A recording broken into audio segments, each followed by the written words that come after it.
Thanks for coming to this meeting today, guys. We're here to reflect upon the cyber attack that occurred last week. Clearly, outsourcing our data center proved to be a major issue. We should have used a well-known service provider that had a history of strong performance instead of QData. Not only was their response time very poor, but they also failed to act in an appropriate manner despite their supposed 24-hour monitoring. The firewall system was another risk reduction measure that was not up to scratch.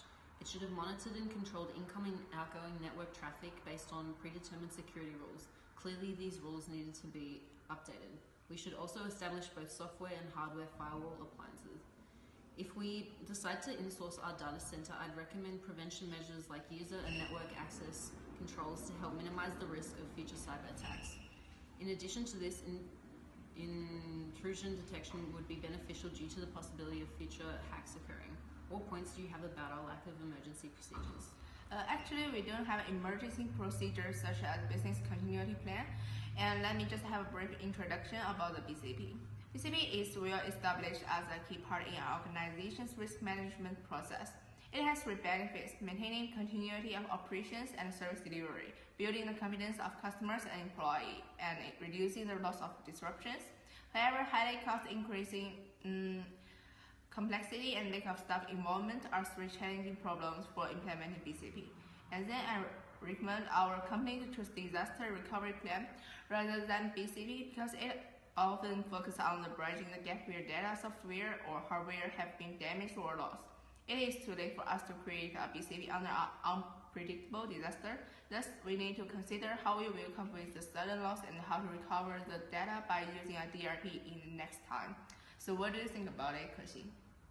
Well, there are some companies facing the same problem as our company, like Equifax, an information solution company, has suffered cyber security in 29 July 2017 is due to the PIN number system is easy to access the website.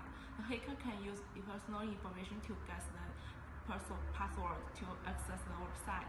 So we can set strong password system to avoid it happening in our company. For example, set password including uppercase capital word or the form of mixed number and letters. After try 3 times to log in and successfully, the account will be locked. In addition, the company is Bupa, a healthcare company, suffered a data breach on 13 July 2017. The attack is due to the staff take improper action to copy and delete information.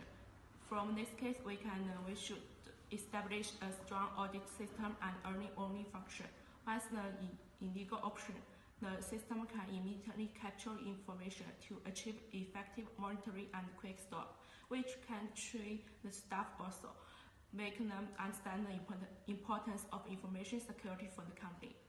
So, what do you think? So I believe that we should have held information security in much higher regard than we did. And that's due to the fact that we will be targeted by hackers to gain credit card information because our business does have credit card information on it. And one way that we could have done that is assessing the relevant risks and then selecting an appropriate risk response. And this involves developing risk management programs that includes risk mitigation strategies. And our mitigation strategy was to have 24/7 support so that we could monitor all incoming and outgoing traffic. However, this failed when we couldn't get access into the operations center. And another way to do that is to monitor and evaluate the effectiveness of our information security program, as I believe that that's essential in limiting the damage of a cyber attack. And we could have evaluated the process that occurs during a cyber attack so that we could mitigate the problem of not gaining access to the operations center when an actual attack occurs. And overall, in this report, we've investigated the processes used by iPremier in regards to security control, and we've concluded that it would have been more effective if they had insourced their data center instead of using QData, as it would have been much less time consuming and therefore potentially prevented more information from being lost.